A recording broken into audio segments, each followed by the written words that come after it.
हादिया हो गई। जिस अजमेर की दरगाह पे हर साल 10 साल से यही प्रधानमंत्री चादर भेजता है, उस अजमेर की दरगाह पे इन्होंने एप्लीकेशन। दोस्तों, अभी आप लोगों ने जो शुरू में एक मुस्लिम नेता का छोटा सा वीडियो क्लिप देखा है, ये वीडियो मैं आप लोगों को आगे पूरी दिखाने वाला हूं।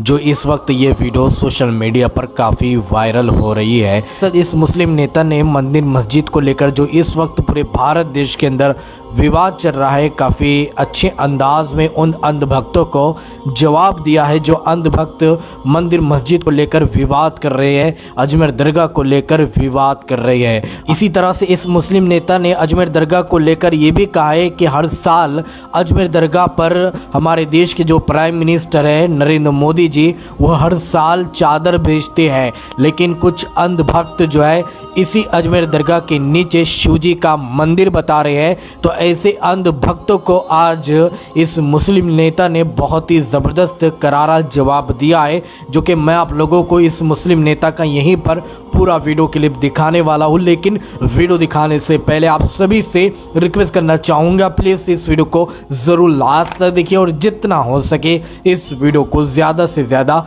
शेयर ज़रूर कीजिए। जिस अजमेर की दरगाह पे हर साल 10 साल से यही प्रधानमंत्री चादर भेजता है, उस अजमेर की दरगाह पे इन्होंने एप्लीकेशन लगा दी। लश्कर भी तुम्हारा है, सरदार भी तुम्हारा है, तुम झूठ को सच लिख दो, अखबार भी तुम्हारा है। और इस दौर के फरियादी जाएं तो कहां जाएं, सरकार तुम्हारी है, दरबार तुम्हारा है। लेकिन दोस्तों, इस शेर का अगला पहलू यह भी है कि जुल्म का दौर है, बहुत दिन नहीं रहने वाला। खूने मजलूम है, ज्यादा नहीं बहने वाला। इन अंधेरों को चीरता हुआ इनकलाब आएगा। तू अगर फिरौन है तो मूसा भी जरूर आएगा, तू अगर रावण है तो राम भी जरूर आएगा, तू अगर कंस है तो कृष्ण भी जरूर आएगा। तो दोस्तों, वो दौर आने वाला है। आज की जो विपक्षी पार्टियां हैं, उनका मकसद सिर्फ यह है कि वो वोट तो ले लेते हैं, लेकिन ये नहीं कहते कि अगर मेरे किसी ने थप्पड़ मारा है तो मेहंदी हसन, सिर्फ वोट लेते हैं, सिर्फ वोट लेने की राजनीति करते हैं। और जब कोई बात होती है तो उन्हें यह नजर आता है कि अगर हम इसके लिए कुछ कहेंगे तो ये हमसे नाराज हो जाएगा। सिर्फ ये सोच के वो लोग बैठे हैं, वोट लेने के लिए सारी बातें कर देंगे। लेकिन जब हालात ऐसे होते हैं, जब वो सरकार, जब ये बीजेपी, जब ये देश में आग लगाना चाहती है, तो ये लोग, इनके मुंह में दही जम जाती है, ये लोग नहीं बोलते। और आज तो बड़ा आसान तरीका निकाल लिया है। आज तो इतना आसान तरीका निकाल लिया कि कोर्ट एक एप्लीकेशन लेके जाओ और किसी भी बिल्डिंग को खुदवा दो, चाहे वो बड़ी मस्जिद हो, चाहे वो। और हादिया हो गई। जिस अजमेर की दरगाह पे हर साल 10 साल से यही प्रधानमंत्री चादर भेजता है, उस अजमेर की दरगाह पे इन्होंने एप्लीकेशन लगा दी। इससे ज्यादा कोई हद हो सकती है? हम किसी छोटी मस्जिद की, किसी और की जगह की बात कर सकते हैं, चलो भी हो सकता है कोई विवाद रहा हो।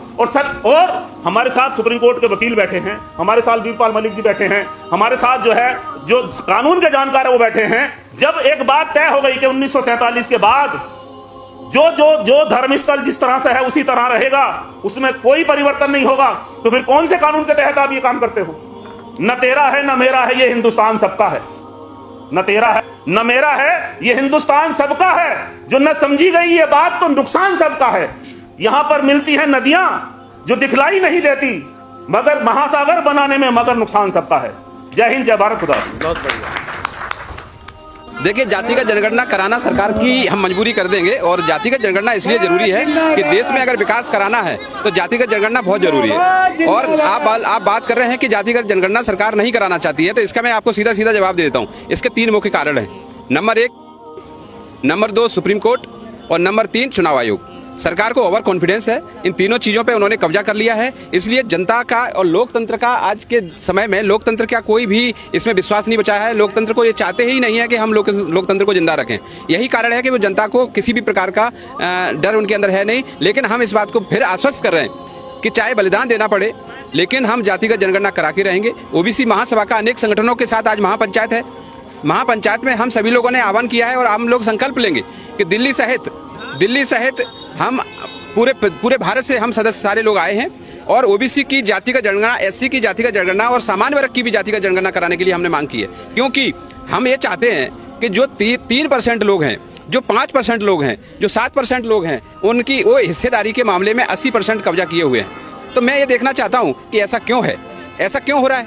ओबीसी के जातिगत जनगणना का मुद्दा इसलिए इम्पोर्टेंट है कि देखो, एक हमारे पास डाटा है, हमने देखा है कि राष्ट्रपति सचिवालय में कुल पद 49 हैं, जिसमें 45 सवर्ण हैं और SC/ST के 4 हैं, OBC का 0 है। इसी प्रकार से ये बहुत बड़ी लिस्ट है। देखिए, आप दिखा दीजिए इसको, पूरे देश को देखना होगा। ये लिस्ट है, ये लिस्ट मैंने निकलवाई है। इसलिए कहा जा रहा है सर कि अगर जाति जनगणना होती है तो उससे जातिवाद बढ़ेगा नहीं। जातिवाद अभी नहीं है क्या? जातिवाद अभी नहीं है, अभी जातिवाद बढ़ा नहीं है। जातिवाद कम मिल रहा है। कोई तिवारी लिख रहा है, कोई चौबे लिख रहा है, कोई छठे लिख रहा है, कोई सातवें लिख रहा है। ये क्या जातिवाद नहीं है? जातिवाद के नाम पर शोषण हो रहा है। और जब जाति की जनगणना हो जाएगी, उनको हिस्सा मिल जाएगा, उनको राजनीति में हिस्सा मिल जाएगा, उनको सामाजिक हिस्सा मिल जाएगा, तो उनको ताकत मिल जाएगी। ये जो रिजर्वेशन है ना, ये कोई भीख नहीं है, ये प्रेजेंटेशन है, ये हिस्सेदारी है। और मैं चाहता हूं OBC महासभा के नेतृत्व में कि हिस्सेदारी सबकी होनी चाहिए। इसमें दिक्कत क्या है सरकार को? क्या प्रॉब्लम है सरकार को? क्यों नहीं देना चाहती हिस्सेदारी? इसका हिस्सेदारी इसलिए नहीं देना चाहती कि जो 3% लोग हैं, वो 80% जो देश की आर्थिक स्थिति पे 80% पे कब्जा है, तो वो सरकार इसीलिए इनसे डर रही है कि ये 80% लोग हैं, जो लोग आज भूखमरी के कगार पे हैं, जो 3% लोग हैं, वो आज पूरी तरीके से इनका देखिए दबाव क्या, दबाव सरकार से बड़ा कुछ नहीं दबाव होता है। सरकार के पास सारे सिस्टम पे कब्जा है, EVM पे उनका कब्जा है, चुनाव आयोग पे उनका कब्जा है, सुप्रीम कोर्ट पे उनका कब्जा। 3 ही तो ताकतें हैं हमारे देश की। आप जैसे मीडिया साथी हैं, आप देखिए, मैं नहीं लगा रहा हूँ, पूरा देश आरोप लगा रहा है। मैं आरोप नहीं लगा रहा हूँ, पूरा देश आरोप लगा रहा है। जगह जगह आरोप लग रहे हैं, आप देख लीजिए ना, कहाँ आरोप नहीं लगे। बिहार में चुनाव, कौन कह रहा है सबूत नहीं मिले? अभी महाराष्ट्र में चुनाव हुआ, एक परिवार के वहाँ पे 10 वोट हैं और वही प्रत्याशी है, और उसकी बूथ पे 2 वोट निकल रहे हैं, तो उसके 10 मेंबर के वोट कहाँ चले गए? देखिए, विपक्ष इसलिए आवाज उठाता, मैं आपको बार बार बता रहा हूं कि OBC का नुकसान तो सभी ने किया है। आज मैं पक्ष और विपक्ष की बात नहीं कर रहा हूं, मैं ये कह रहा हूं कि आज केंद्र में भारतीय जनता पार्टी की सरकार है, उससे पहले कांग्रेस सरकार थी, कांग्रेस सरकार ने भी नहीं कराया।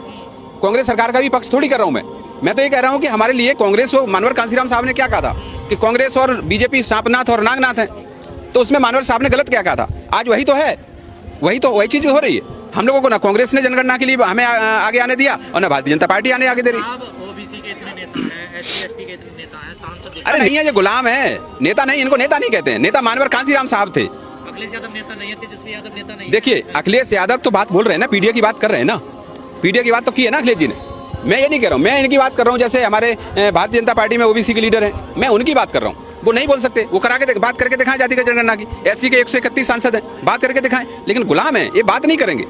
इनको बात करने से कोई मतलब नहीं। तो मैं कह रहा हूं कि हमारा रास्ता यही है कि हम सभी लोग, पूरे देश के लोग इकट्ठे हुए हैं, पूरे देश के लोग हम इस दबाव को बनाएंगे, और सरकार को और आपके सोशल मीडिया के माध्यम से, आप सभी साथियों के माध्यम से ये आवाज को बुलंद किया जाएगा। पूरे देश में बुलंद है। मोदी जी भी तो OBC से ही आते हैं। मोदी जी OBC हैं या नहीं है, ये तो मोदी जी को पता होगा। वो तो कहते हैं कभी हम 35 साल भीख मांगी है, कभी मैं, मुझे क्या पता भीख मांगी, कौन सा सर्टिफिकेट दे रहे हैं भीख मांगने का। आज जो पार्टी सत्ता में बैठी है, वो डिवाइड एंड रूल की पॉलिसी लेके बैठी है। हिंदू को मुसलमान से लड़ा दो।